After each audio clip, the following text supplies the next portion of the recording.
Welcome to the SCARS Institute Exploration Podcast. Today's podcast is Abstinence for Scam Victims, a Requirement for Healing. This episode was written by Professor Tim McGuinness, Ph.D., created by the certified professionals at the SCARS Institute, and presented by our SCARS Institute AI hosts. This podcast introduces important information to help you learn and better understand about scams and fraud, scammers, and cybercrimes. But even more, they are about helping scam survivors learn how to overcome the trauma they cause and how to embark on their journey of recovery. Our SCARS Institute podcast series helps victims and survivors better understand how these crimes happen to them and how to address the emotional and psychological challenges that result from their experience. We hope it helps you learn to recover and be safe online. Make sure that you subscribe to our channel to hear all of our podcasts and enlightening videos. And remember that we are here to help you to recover from these experiences. And now, why many scam victims are fearful or offended by their own emotions and block them. Welcome to the SCARS Institute Exploration Podcast. Today we're going to tackle something really personal and often very misunderstood. It's this paradox of emotional self-rejection that happens after you've survived a scam or a betrayal. We're going to explore why feeling your genuine traumatic pain can actually feel harder than the scam itself. It's such a critical discussion. And for those of you listening, for anyone wrestling with the aftermath of this kind of loss and betrayal trauma, we need to say something right at the top. Please. The instability, the grief, the fear you're feeling, those are normal responses to a devastating event. So before we go any further, just hear this. It was not your fault, and you are not alone. The SCARS Institute is here to help. The insights for our exploration today are drawn directly from the research presented in the article in the SCARS Institute Scams Now magazine. And that was written by Tim McGuinness, Ph.D., DPhil, MCPO, Math. He's an anthropologist, scientist, polymath, and the director of the Society of Citizens Against Relationship Scams, Inc. So our mission here is really to dissect why these completely normal trauma reactions, the grief, the rage, the sadness, are so often misinterpreted by the survivor. Misinterpreted as personal weakness. We really want to understand how fighting these natural emotional processes doesn't just prolong the suffering. It actually creates a whole new problem. A secondary trauma. Exactly. Okay, so let's unpack that core conflict. After a relationship scam falls apart, the emotional impact is it's overwhelming. It's a storm. The research highlights this intense mix of grief, rage, fear, humiliation, despair. It's huge. And you feel like you're drowning in it. But what's the key point here about why we start fighting those feelings? Why turn on ourselves? The conflict happens because the victim starts to see these intense internal signals, the pain, as a new threat. It's not just data about the loss anymore. It's another attack. Yes. And this is what we call emotional self-rejection. So you mean they look at the depth of their own pain and they're actually offended by it, embarrassed by their own human reaction. Precisely. I mean, think about it. If you see yourself as a capable, rational person, and suddenly you're overwhelmed by what feels like uncontrollable grief or this explosive rage, You'd feel like you've completely lost control. or worse, that the scam somehow revealed a fundamental flaw in your character, you get angry at yourself because you can't just stop feeling it. And that self-rejection, that's the destructive force.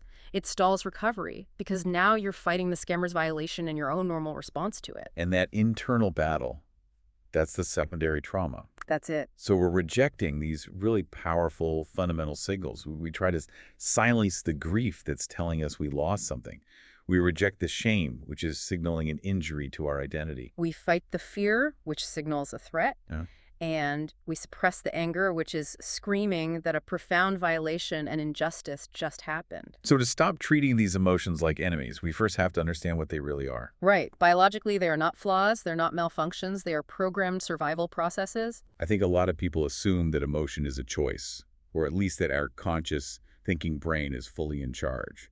But the research shows the sequence is actually involuntary. That's the key. Emotions evolved as these rapid signaling systems. They mobilize the body for action long before you can consciously think about it. It's the lizard brain taking over. That's a great way to put it. Your subcortical structures, they hit the amygdala alarm before your conscious mind even gets the memo. Your body reacts first, your heart rate spikes, muscles tense up.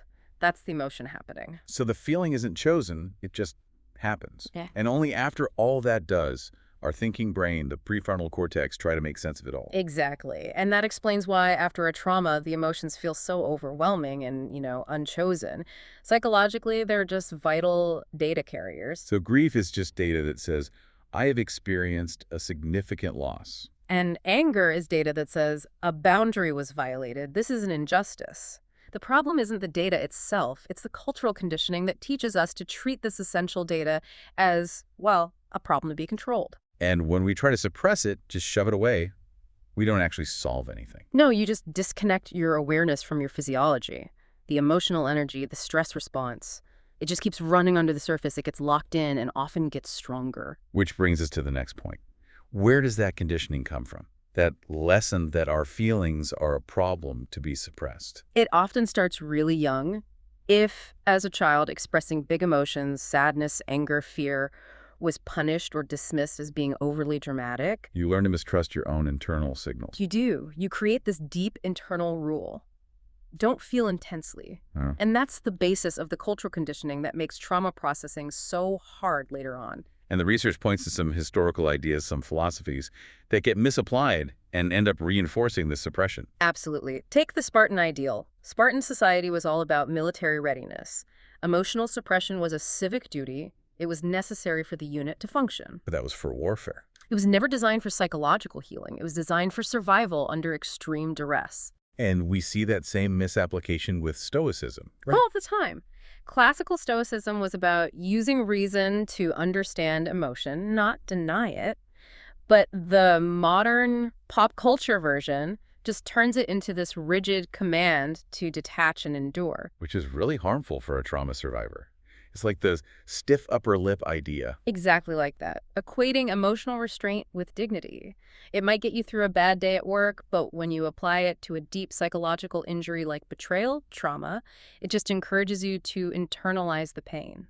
And that actively prevents processing. It's so important to see the difference. Trauma requires feeling. It needs you to process the loss to move past it. You can't just endure it like it's a military drill. And this mindset is so tempting for victims because suppression feels like you're doing something. It feels like action, like discipline. It gives you a temporary sense of control, the false control belief. Right. The desire for relief makes you believe that if you just push it down hard enough, you can outrun the pain and get back to who you were before. And that brief moment of numbness convinces you that it's working. But the long-term cost is immense. Suppression doesn't resolve emotion. It only delays it and amplifies it. It's like a coiled spring. And eventually that spring is going to uncoil. It does. All those suppressed emotions keep the nervous system on high alert just beneath the surface. And that's what drives the constant anxiety, the panic attacks, the irritability, insomnia, or those sudden emotional explosions we call triggers. Which must be terrifying. Because then the survivor looks at that anxiety or that sudden rage and thinks it's proof that they are defective. Or that they're losing their mind. Yeah. It feeds this huge fear of losing control or becoming mentally ill. They think, if I let myself feel grief, I'll never stop crying. Or if I feel my anger, I'll become violent. But that's a misunderstanding of how this works. A fundamental misunderstanding. The key takeaway here is this. Emotions do not cause loss of control. Suppression does. Feeling deeply after a betrayal is a sign of a massive injury, not a pathology. Your body is trying to heal. So the path forward isn't suppression. Foundation of recovery is a complete shift. You have to move from rejection to acceptance. It's about allowing the emotion to move through you without resistance or judgment. And that's not about drowning in the emotion. Not at all. It's an active, regulated process. It's choosing to be present with your own distress in a safe way. Okay, so let's walk through how this allowing actually works. If someone listening realizes they're fighting their pain, what's the first step? Step one is just permission. You have to recognize the emotion is already there. You're not creating it by noticing it. You're just acknowledging reality. Step two, Yes. naming it, affect labeling. Right. Be precise. Instead of, I feel bad, say, I am feeling profound grief, or I am experiencing betrayal rage. That precision engages your thinking brain. And gives you some distance from it. Exactly. Then step three, focus on sensation without story. Notice the physical parts, the tightness in your throat, the heat in your face. This stops you from immediately spiraling into the story of the scam. Just feel the physical data. Step four, dropping judgment. The emotion isn't good or bad, it's just data. It's just communication from your body. And then, step 5. You let the wave pass. Emotions, when you don't fight them, have a natural rhythm. They rise, they peak, and they recede. Our resistance is what keeps them on a loop. And then finally, once the intensity is dropped, you can do step 6, reflecting on meaning. Only then. You ask, what is this signal telling me? What boundary was crossed? What do I need to do now to take care of myself? And that's how emotions lose their power, by allowing them. Yes. When you resist, your nervous system thinks there's danger, so it escalates. When you accept and allow, you're telling your nervous system it's safe to stand down. Changing your internal monologue from I am broken to I am feeling grief is transformative. It creates psychological space. And restores your sense of agency. We have to talk about one of the most damaging beliefs here. The idea that feeling the pain, showing vulnerability, means you are letting the scammer win. It's such a painful thought, but it's not true. The scammer is long gone. They don't feel your pain. Suppressing your emotions only hurts you. It extends the crime's influence inside your own mind. So healing, by feeling and processing, is actually how you end the scammer's influence. It is the definitive act of taking your life back. But what if this allowing process just feels too overwhelming? What if trying to feel these things just triggers panic or a total shutdown? That is a very real possibility. And if that's your experience, it's a clear signal that you need professional support. So trauma-informed therapy. Yes. A professional can provide the safety and structure you need to approach these feelings in what we call survivable doses. They help retrain your nervous system. Seeking that help is a sign of incredible strength. It is the opposite of failure. Recovery isn't about being unaffected by what happened. That's impossible. It's about learning how to feel safely again and rebuilding trust in your own internal world. It's about restoring your body's natural ability to heal. So for everyone listening, what this all really means is that recovery requires you to stop treating your emotions as enemies. They are messages. And when you finally stop fighting yourself, that is when the healing truly begins. And maybe instead of focusing so much on returning to the person you were before the scam, which isn't really possible because you carry new knowledge now, consider this. Maybe true recovery is about becoming someone new, someone who can feel deeply, survive that kind of loss, and integrate the pain without ever losing their sense of self. To all the scam victims and survivors listening right now, please remember, you are not alone. The SCARS Institute is here to help you navigate this path. We really invite you to join the SCARS Institute Survivors community. It's a place for support and recovery. It is free, it's safe, and it's completely confidential. You can sign up at www.scarscommunity.org. And to learn what you need to know now, visit www.scamsvictimsupport.org. To our podcast. On behalf of the whole SCARS Institute team, we hope this has helped to provide a deeper understanding of this important topic. Remember to subscribe or follow us to stay informed of all our articles, publications, and videos as they are released. Please tell us what you think of our podcasts by leaving us your comments. Your feedback is how we know if we are helping. By a scam, the SCARS Institute can help you. To begin, visit scamvictimsupport.org. If you are ready to join a SCARS Institute support and recovery group, visit scarscommunity.org/register to enroll in the SCARS Institute Scam Survivors School's next class. Visit scarseducation.org. All SCARS Institute Victim Survivors services are completely free. We understand what you have gone through and we can help. Contact the SCARS Institute today. The SCARS Institute is here to help you. We are a global non-profit organization, supporting scam victims worldwide, providing free support and recovery services. Contact us today to let us help you to recover. Remember, all SCARS Institute services are free to scam victims and their families.